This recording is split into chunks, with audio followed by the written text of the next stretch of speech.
Ladies and gentlemen, welcome back. This is the ace match between Team Liquid and Mouz. Right now, Team Liquid is up 1-0. It is Rhett versus Thorzane.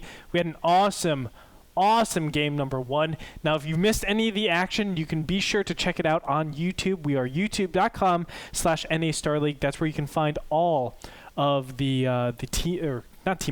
NASL matches. They're all in 1080p, but let's go ahead and get into the game. Game number two between Thorzane and Rhett. And it's taking place on Antigua Shipyard. And this is, I have to say, my favorite map when it comes down to watching Terran versus Zerg. And we have a map version with gold minerals in the middle of the map. Something that we probably should note, as there are so many map versions floating around these days. Yeah, they didn't use the NASTL version, which don't have these gold expansions, but of course, I know they're making the maps by themselves, but nevertheless, hopefully it won't change the game out too much. But Thorzane is over here in the top right-hand position as the green Terran. Bottom left-hand position is the blue Zerg, which is Liquid Rhett. They're in cross positions. That's how it normally is. So what can we expect in ZVT on this map? Especially from you coming from the Zerg standpoint, because I know how Terran actually sees this, but how do you see this map coming out from ZVT? Well, for the Zerg player, it's usually pretty easy to get 3 bases. So even if the Terran player is pressuring you with Hellions early on, because one of the standard openings on this map is still a Reactor Hellion, then trying to deny the creep tumors for the Zerg player, and the 3rd base, of course. Even if he's able to do this, usually it's quite easy to get your tech going, get the 3rd base after a while. The problem evolves around the 4th base. Getting a 4th base is so difficult on Antigua, especially because Terran players are usually using medivacs to get that drop play going, and a 4th base, establishing this is really important and crucial in order to win on Antigua against the Terran player from a Zerg's point of view. And I guess the Terran probably has the same problem. Yeah, one thing that well, it's a little bit easier for Terran just because they have the Planetary Fortress, and they actually want to take center control. So, because if they take center control, I've seen this a lot of times, it's the best plan to do. You actually just camp out the center, go mass, siege tanks, ghosts, Vikings, Marines, that type of army composition, and you take a planetary fortress, and then you planetary fortress your opponent's gold expansion. And what you basically do is split the map in half and make it very easy to just focus on your opponent's, whatever expansion they take, whether it's top left or bottom right. You can easily just concentrate all your pushes over there, knowing you have the center completely locked down. Yeah, that's one of the reasons why usually in the GSL we play the versions without gold expansion. You just mentioned that they should have used a different version for the match where there are no gold expansions, because you're perfectly right. Once a Terran player is able to position himself onto that high ground and get Siege Tank into the play, get Ghost into the play, and take both those gold expansions with planetary fortresses, you have all that momentum going for you, and this is a really tough position for a Zerg player to be in. But for now, Red is just happy with the 2 bases. And Thorzane is actually going for 1 barracks into command center and adding now the factory. I'm pretty curious to see how he's going to play in this game, because I think that we are going to see quite a lot of ghosts if Red allows him to get those. Yeah, you were actually the person that was saying when we were talking about this match before, how Thorzane loves ghosts in this army composition, as every Terran should. Right now, I think, obviously, Thorzane has the capabilities of, well, of course he has the capabilities. It's so early in the game, but I think he will be trying to go towards that end game stage. I think that's where he blossoms the most and really takes off. Just his ability to control his army and, multitask at that high level. So hopefully we do see that. It looks like the starport is actually coming out for him, and we'll be seeing some sort of 1-1-1 variation where we have elevator tactics. It's kind of funny, by the way. We had a game between those 2 players just recently. It was on the 15th of January at the Shoutcraft Invitational, where Red was facing Thorzane, and Thorzane won the best of 5 with 3-2 and decided the game on Antigua Shipyard in his favor. So let's see if he's able to do the same thing. Well, Red is now taking for his lair. He's still on 1 gas. I expect him. Yeah, he's throwing down 2 additional Vespene gases right now. Probably getting a 3rd. Yep, getting 3 additional gases now. Starting with attack, spreading his creep. The Hellions are walking right into the Queen. So for now, Red is kind of safe. He has 31 to 27 harvester supply, and just finishes lair tech and can start his tech structures. Yeah, what he's trying to do right now is actually spread his creep as much as possible, of course. But those Hellions are definitely being a little bit more pesky than he wants them to be. But this is very standard reactor Hellion type of expands. You just chill out here with your Hellions, deny any creep from going outward. But look at this, it's actually not going to be denied. Thorzane not being on top of, you know, just taking care of this creep. And because of that, he will get more creep spread than he should be. But still okay. Here's that drop that's coming in. 4, oop, there we go. 4 Marines and 4 Hellions will be dropped down. The Hellions are actually going to town on this one Queen. The Queen actually gets cleaned up. This is going to be nuts. He doesn't have any lava. He doesn't have any lava. He just built 8 drones, used all his lava for drones, and therefore he doesn't have any. And those drones just cluster up if he's able to get in another couple of shots. Oh my god. Nice split by Red, but will it be enough? There are so many Hellions. Oh. Look at the drones he's losing.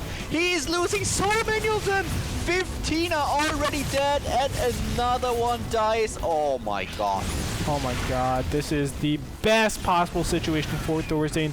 That basically just won him the game. 21 drones killed, and now but Thorzane. Red has still 33 of them. Of course, man.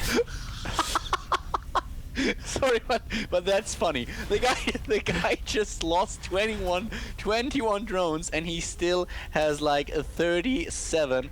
He's behind, don't get me wrong, but in regards to drones, that is just ridiculous. Yeah, of course. Now a little bit of aggression coming up here, but the Siege Tanks and Marines should be able to clean up the Zerglings accordingly.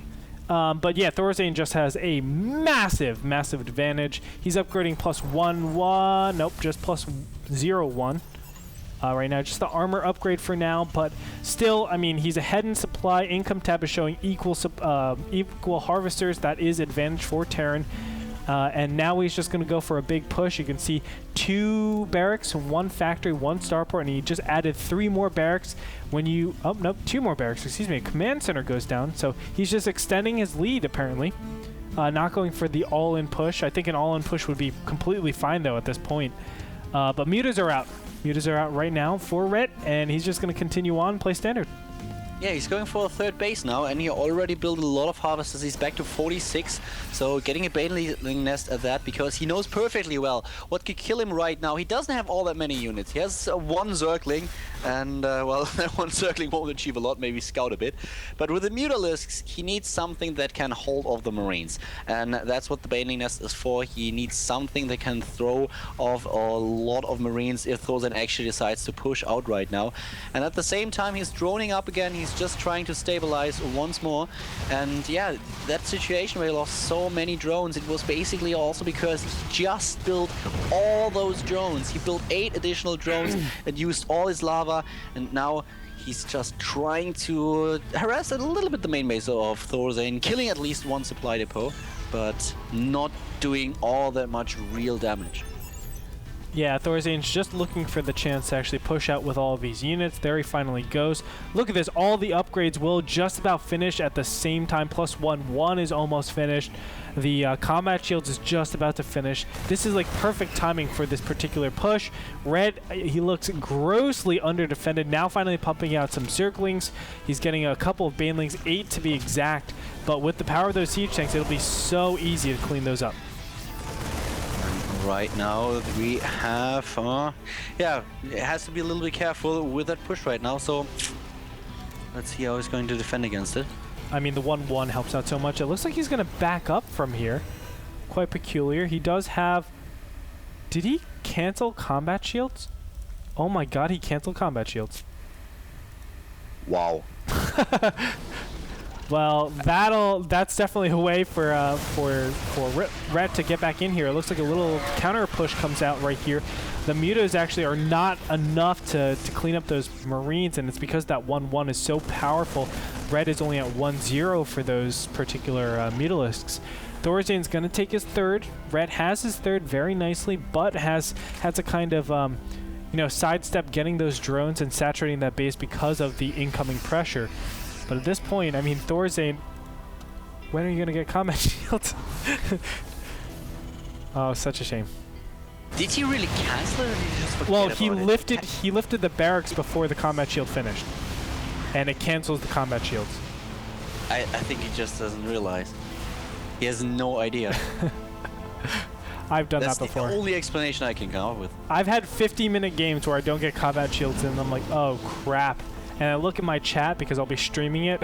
Of course, I do it while I'm streaming, and people like, Gretorp, you forgot combat shields, you idiot. And I'm like, ugh, I suck. Look at the Mutalisk count, by the way. He's getting 10 additional Mutalisks. He will be on 25 Mutalisks, 3 bases. And now, when he finally saturated that third base, then he needs to take care of a fourth. And that will be really, really hard for Red to do, with Thorzain having such a huge army. And it's kind of funny that he still doesn't have combat shield and he didn't realize his mistake. Well, he is getting +2/2. In the meantime, his opponent, Red, he's sitting at 0-0 for his Zerglings. Another counterattack coming in here. Maybe he can... Ooh, gotta be careful, Red! Lost a lot of mutas in that.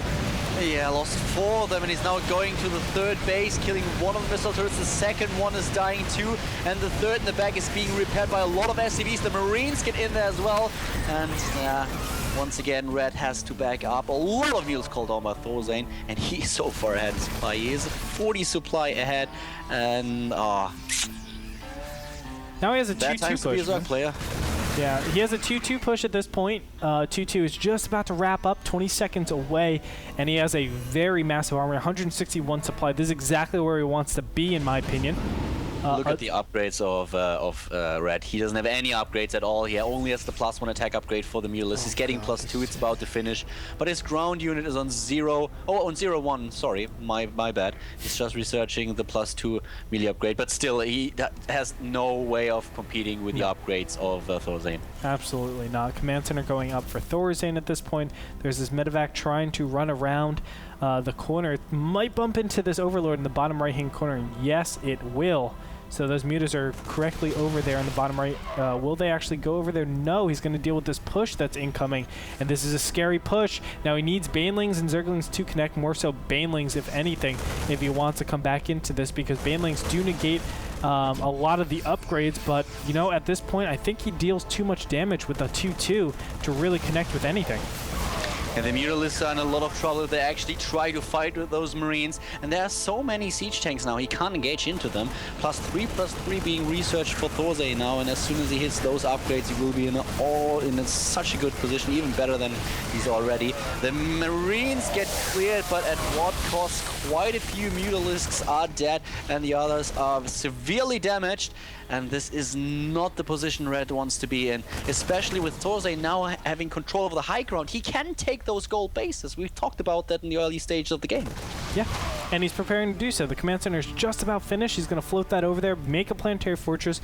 Thorzain already maxed almost 190 out of 200 supply. Red is only at 150. He doesn't have a lot of Banelings to his army. I mean, Red, he's going to basically push up against this as soon as Thorzain goes on creep, and it's going to be water on rock, man. It's just going to bounce right off and do nothing. Exactly. Thorzain is now taking the gold base, and Red attacking at 150 supply against 190. He's going in, but all the Zerglies are already gone, and the Mutalisks are being slaughtered by the Marines. Have to back off once again. And still no combat shield. Thorzain doesn't need it. Red types GG.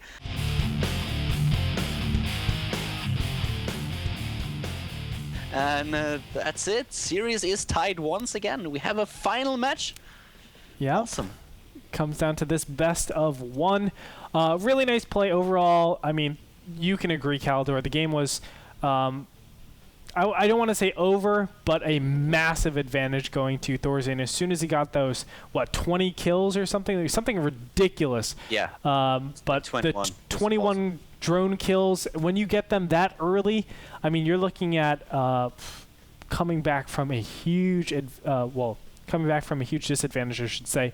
And Red, I mean, he did a lot of really good things to try to stay in, stay relevant, but when it came down to it, Thorzane took his advantage through upgrades and superior army composition, and Rhett was never in a position where he can get enough gas to actually deal with that particular army. So a very straightforward game, I think. Just masked up, killed his opponent. Slow death. Thorzane, you a sadistic man. Is this yeah, sadistic. But you have any last words about that game? I just think it's funny. I checked the production tab in the last seconds of the game, and that was actually when Thorzane realized that he didn't have combat shield and started again. So he must have thought like, okay. Yeah. But still winning the game, you mentioned that that those drones that died. So from that point on, Red was so far behind. And Thorzane, when he saw all those drones, saw that there was nothing to defend them, he just thought, oh yeah, hell yeah, Christmas come early this year. So he must be have been very, very happy about it. Yes, he was. So we're going to go into our game number 3. It is the last and final game of this series. Don't forget, after this, we have the best of 7 show match series, and it'll be again 2 amazing players. It's going to be Leenock up against Khaldor. Yes, Khaldor will be playing. No, I'm just kidding. It's Morrow, in fact. Morrow is going to be borrowing Khaldor's account, but it's going to be Morrow versus Leenock, so be sure to stay tuned for that. But let's go ahead and wrap up this particular clan war. So we'll be back with game number 3, the last and final match of this clan war. See you soon.